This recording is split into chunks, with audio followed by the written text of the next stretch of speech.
Bienvenue encore une fois à l'émission Nabino, fidèles internautes, vous qui vous trouvez, voulais-je dire, Namokili Mobimba, Mandeko ba Kongomani, Obokolanda biso, na Océanie, na Amérique du Nord, centrale, du Sud, Bato Bokolanda biso vraiment na Europe, Bato Bokolanda biso na Asie, et Bato Bokolanda biso na Afrique, et nomba Afilika Mobimba, Totombe Mino Bolandi Malamu, Bandeko Pe Boyi Malamu, une émission na biso, Oyo Tobenga na Bandeli sous éveil à conscience patriotique na chaîne Nabino Bolinga Kamingi, Chancela Tchala News. Fidèles internautes, Tolinga qui copie sa nouvelle qui depuis la nuit dernière, Oyo vraiment Balobi Tokotanga. Le Conseil supérieur de la défense, présidé par lui-même le président de la République, Félix Antoine Tshisekedi Tshilombo, décide d'expulser l'ambassadeur rwandais. Autre détail, Baïbisibiso, Ezali très prochainement, Bandeko Balandi, Karega, l'ambassadeur Karega. Il y a Rwanda, dans la République démocratique du Congo, c'est-à-dire de rompre avec le Rwanda, de rompre la relation diplomatique avec le Rwanda parce que son ambassadeur a Kene. Bon, mais déjà une façon que comme une personne non grate à la République démocratique du Congo, expulsion n'a vraiment et Senami et Salama dans les délais pour que ces derniers allons pour ce cas l'honnêteté et que Zalamala Mingi vraiment. Merci beaucoup à son excellence Félix Antoine Tshisekedi Tshilombo pour ses grands courage, pour cette détermination. Il y a comme on a République démocratique du Congo qui vivre vraiment désormais na Kimia Tolingi l'issue quand ça ne va pas, nous demandons dans les 48 heures bongo Karega Aïbanako quitté vraiment Mboka Nabiso. Ouf, c'est un soulagement pour tout Congolais. Oh, tu es baki mon konzamboka façon ni la mère qui alenga qui na lobby na loba kapi na bandeli le que le chef de l'État voulait que toutes les voies diplomatiques elles allaient épuiser.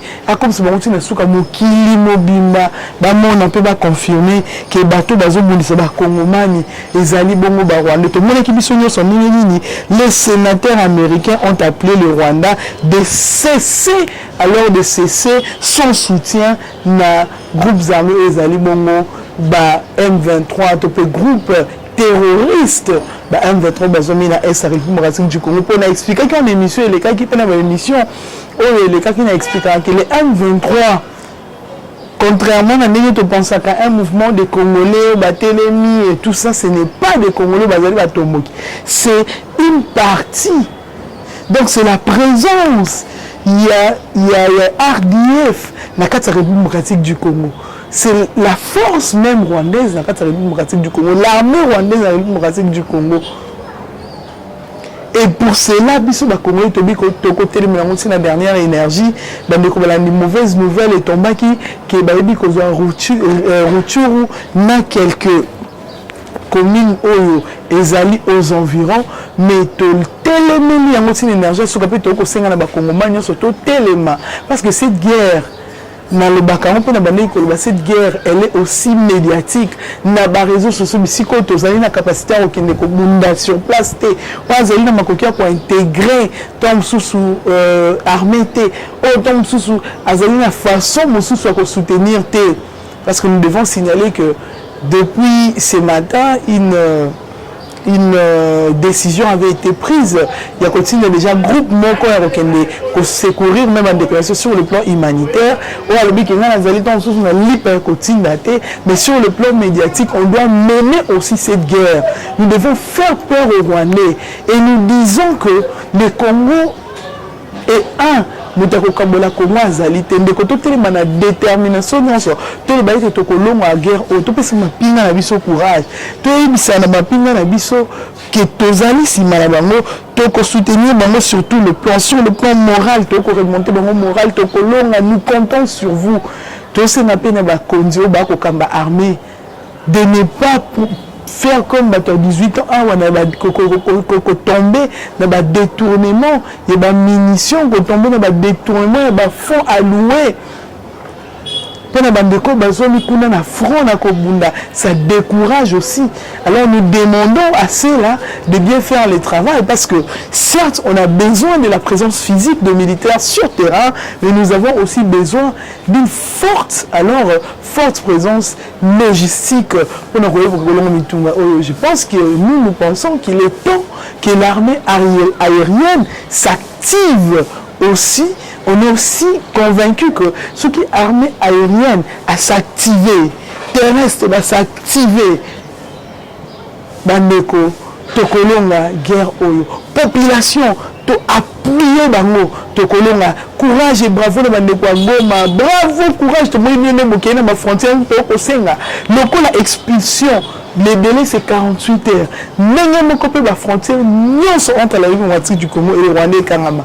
La frontière est Kangama, nous ne voulons plus. Le Congo sans le Rwanda continuera à vivre. Mais le Rwanda sans le Congo sera disparu. Pour faire disparaître le Rwanda en fermant les frontières, ignorons le Rwanda. Pour gagner la frontière, au bazar, tu expulser l'amour. Pour gagner Oyo. Et c'est un des liens, des ponts avec le Rwanda. Et nous verrons comment le Congo va rapidement vivre et être témoin de comment la paix sera rétablie dans le territoire de Mobimba national. Rwanda pourquoi? Parce qu'ils n'auront plus rien. Déjà ils vivent, ils continuent à vivre là. Tant qu'il y a la paix au Congo, le Rwanda ne vivra pas. Parce que le Rwanda qui sous-traite nos frères, vivra quand makila na bain de sang, il y a des konabiso, des minéraux, ce qu'on a reçu des minéraux de manière frauduleuse, torolingate. Mais on va créer toujours des troubles pendant que vous êtes en train de fuir au Kimbo Kanabino, au Kimi village, au Kimi territoire, ils vont exploiter ce qui s'y trouve. Bazui yango pour ne pas que la bateau batinda rabango. Mais tant que biso to souder to soutenir ma pinga na biso. To fouti ba impôt ba taxe, ça c'est aussi une chose. Une autre émission to robeta masolo, il y a finance publique, to robeta masolo, il y a économie, to rozapena to vendre l'écofin, to robeta masolo makasi autour ya biloko ça ke mboka na biso etomba. Parce que le travail biso to ndeko de problème ça les a quitté grâce Yanzambe Nanzela moi na Mboka Félix Antoine Seketi Lombo misala et bandi déjà koyaka malem penyon so wana soki to sensibiliser bato sur la notion il y a ba impôt sur la notion il y a ba taxe sur la notion il y a makambo belé eza lié na makambo to tikoloba et ko tombola pe ko zala bongo parmi la boko ko tombola mboka na biso pe ko sala ke budget même ya armée na biso et mata vraiment visiblement babeko balandi. Ça, ce n'est pas le temps. Il y a qu'on voit dans la distraction. Oh, ils ont tenté. Il y a la distraction, il y a la musique, la distraction, il y a le concert, la distraction, il y a qu'on distrait un peu pour rien. Tout ça, tout ça, concentré. Tout ça, il y a un meeting populaire. Il y a un meeting, il y a mobilisation, il y a sensibilisation pour dire à la jeunesse. On a aussi besoin de réservistes. Tel que les accords dans Russie, tout ça a besoin, tout ça a amené vraiment importante. L'armée n'a le Rwanda c'est un petit pays. Moi je l'appelle les bébés Rwanda. Tous les Rwandais je les appelle les maigrichons. Kabatumuro kabachétif. Et ces gens-là, face aux Congolais, au tali moi ça congolaise ou aliaka mbika tongo midi pourquoi ou aliaka matembe aliaka ndulu lobi non o ba tikeli 3 Rwanda mibali akobuka bango mais on ne peut pas céder l'oreille na ba opposant congolais au baza na discours convaincant au ba koti sa phobie kati na biso to comme les Rwandais baza grand les Rwandais ne sont rien. Souvenez-vous des années 1997, nous étions enfants, mais nous connaissons l'histoire. Nous, on a vu comment le Rwanda avait été traité ici. Nous, on n'appelle personne à la xénophobie, mais c'est bon, il faut violer le territoire en Abisso. Carrega même message je suis ma mère ceux qui mon père est congolais tata na ceux qui maman na aza congolais ceux qui bazaki ba congolais à solo et qui makile ba congolais ba ndoganga on va ko conseiller comme tout qui wana ya Kagame atika ko sa makambo azosala parce que toi monsieur to kota pa na bino to banga te to ko épargner ata pukuté to ko épargner ata museleke te to épargner ata ngongité poto comme à niveau wana te alors nous congolais nous devons nous mettre ensemble, tout barrer la route, bah quitter les sous-soutés, armée Nabiso, s'il vous plaît, mais ça, mon salamalamu, ne trahissez pas. Le Congo compte sur vous. Vous avez prêté serment. Yakobate la mine de l'Oyamboka. Nous sommes derrière vous. Les enfants qui sont ici, désormais, avant, majoration, salami, na bato nyonso bazwaka cela retourne biso ba fonctionnaire ou retourne kuna bata ba agent sous l'état non bazui monter mais bozwaki déjà pour bozala à mesure ya kosala pe mosala malamu tozo encourager nous to fortifier bon dénoncer bato nyonso baza traître parmi vous que les traîtres qui s'y trouvent ba vraiment na cause la dénoncer maintenant ou jamais de rompre ma relation diplomatique avec le Rwanda et que nos frontières et manako kanga ma vraiment de baki bongo na nord na sud nord Kivu to kanga ba frontière ka ba migration na ba kotaka lisusu te toza na capacité à s'autosuffire tout en étant na mboka na biso courage à nos frères il y a nord Kivu sonazaki kuna vraiment beto kena bio na front to bisa bango we don't need you in our country to lingi yo lisusu te anymore toza suna posa mwa mboka na biso te we are going to kill all of your soldiers au bazana toko bon na mboka na biso ningi baiki kokota na mboka biso par infraction trop c'est trop alors trop c'est trop multiplier alors bas stratégie, multiplions les stratégies pour que tout le monde aussi c'est une bonne fois. Les amis m'ont écrit l'autre fois, oui, musée leur avait facilité l'entrée, ils nous ont infiltré grâce à la facilité qu'ils avaient réussi auprès de musée, mais musée c'est qui n'a tout ça à musée, oui, Kabila pas ça qui n'a pas continué à poste des généraux ici, ces gens-là. Mais maintenant que nous avons le pouvoir, c'est pourquoi nous avons une émission et les cas que les élections ne soient pas une priorité pour nous maintenant.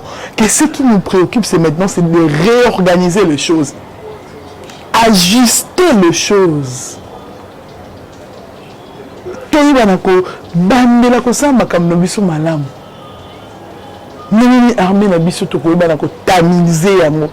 Nini tokoyeba na ba service de mission à sécurité en tout cas que ça un bon toilettage nini pour tokoyeba que ça l'assainissement dans secteur rebelle to balayer to bongisi secteur nous c'est comme clean mais on c'est comme propre to informatiser tous les systèmes de la République du Congo babilo ko yake mbongo futa makaba ba militaire ba futa makaba au moment et que pour des militaires ils sont 3000 admettons 3000 hommes beaucoup mais sur terrain où sont les 3000 qui soient payés en présentiel bon on a 15 000 en train de pendant que 15 000 hommes se conservent autant sous na budget mon pour na nouvelle recrue.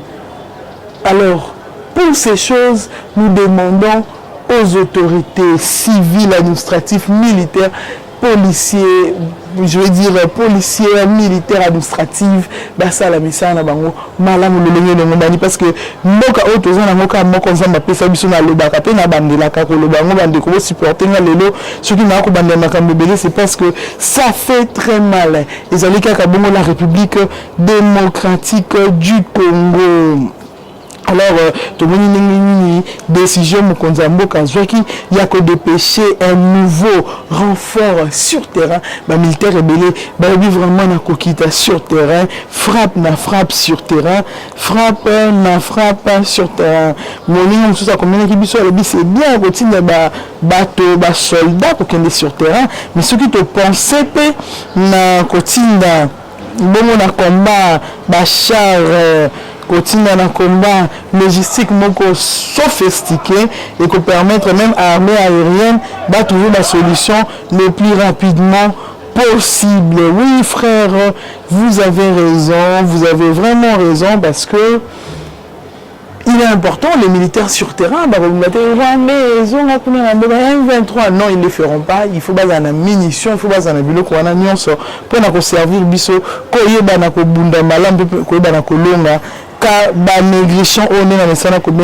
une très bonne décision vraiment renforcer les militaires. Et nous devons aussi dire une chose ici. Ça, c'était important, tout qui s'est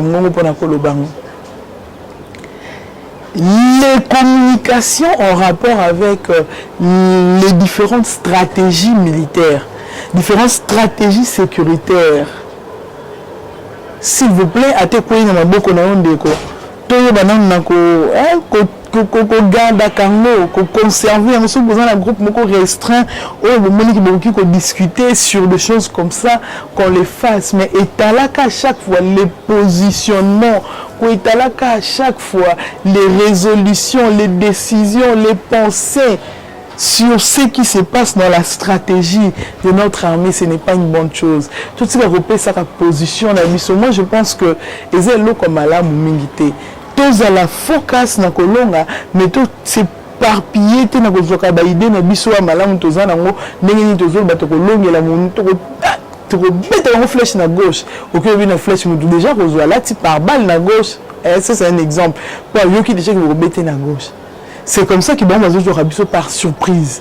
Pour éviter ces choses, nous demandons aux autorités, nous ne savons pas ce qui ça doit fonctionner comme ça, mais j'ai réfléchi à haute voix, étant donné que moi liberté d'express, ils ont permettre à biso surtout qu'il y a une violation na kosimba penza na makasi mingi comment les choses fonctionnent, mais j'ai réfléchi ensemble avec le frère, avec les sœurs, parce que ce sont des messages qui nous parviennent aussi dans la Konabiso bazali libana Arabiso que maman Exodus de banane ma sœur, pourquoi à chaque fois qu'il y a des stratégies nouvelles au monde page boyba combien na réseaux sociaux na YouTube de koboya lesquels na chaîne locale de qui a le bon monde était que bangunia bazo s'informata na position na biso na biso bangone bazo kenda kaso bazo par surprise bande ko na biso bazo reléaka au bon bazo le marque. Oui, c'est important. Ça c'est un aspect non négligeable. Ça peut nous servir aussi dans comme les allez ko ya to bana ko conserver malamu ba information na biso. Alors Beko, ce qui est information comme la rabine, et quoi en tant que Congolais, nationalisme, tout le bac-émission, éveille à conscience patriotique, patriotisme et péguichoté. On sent on dans le bâtiment, on a patriote. Donc, divulguer l'information, on était pas bangoné. On a patriote, mambo, ça m'a le bâté. Tout ça, c'est le patriotisme pour na bolamu na biso moko, pour na bolamu yamboka na biso, pour na bolamu yamapinga na biso. Ne disons pas que nous sommes en danger. On ne court aucun danger. Toujours courir danger parce que l'armée n'a pas toujours croire dans nos fermement. Parce que détermination, il y a commandant suprême Félix Antoine Seketulombo. Toujours croire dans nos fermement. Toujours nous été. Nous sommes motivés plus que jamais. À cause ça, a été ma pina basa musana bon malam. Mais pour nous, ça malam. Apport na yo ndeko maman, apport na yo ndeko papa, apport na nga ndeko elenge et que ça là que tokende biso nyonso liboso tolonga et bongo bazali bangonya na biso. Batato bandoke mitema mo bazaki zalaki ba liende bambongo ya mboka, ba liende bambongo ya armée basali boye, ba koti armée tangsel bango bala na ba poto, armée sali bango esani bango ba John Numbi, tala bango na ba traître. Les ba fuite bimi, ba information et bimi. Et nous disons que Tokolonga, pourquoi? Parce qu'il y a une stratégie à mon amboka Félix Antoine Seketulombo. Au Bissau désormais une usine sera ici en République du Congo pour la fabrication des armes. Et ils allaient idée à malam ou ils allaient noter n'amboka Congo to kuma mandoki ou ko salama a ko permettre biso ce nous obéter à gâchette na gauche sur obéter na droite la stratégie sous ngana yebi na ngate to ko za biso nos cas surpris comme on a que mandoki biso ko na ndenge mususu. ndenge tout le monde qui a mon abateni qui savait que qui pouvait croire et qui savait qui avait déjà rêvé que na Congo to retonga bateni nous sommes sur côté la cadre la stratégie mais tant que ça l'ami bodonio ça s'est pelé à tout bateni on tonga awa et malé bon de réforme et que ça la même na armée ndenge de l'administration tout le monde ah IG fait l'homme qui pouvait penser que IG va faire que ça peut musala ndenge et que ça malongo no mobani donc c'est comme ça que progressivement makambo et kokende liboso bande ko le vraiment ligne qui tous à la molai mingité tous à la paix mon cousin mingité mais tous solo la kama kamoza qui est tout ceux qui le Sénat américain bazoka passe loana quelques sénateurs, quelques membres à Sénat, par habiter, c'en est le trop. Attends, nous sommes de soutenir la M. Solo, comment personne, africain, congolais particulièrement, va comprendre qu'ils habitent. Tout bois qui s'abat la maille, tout bois qui c'est le coin, tout savoir d'attiquer le coin.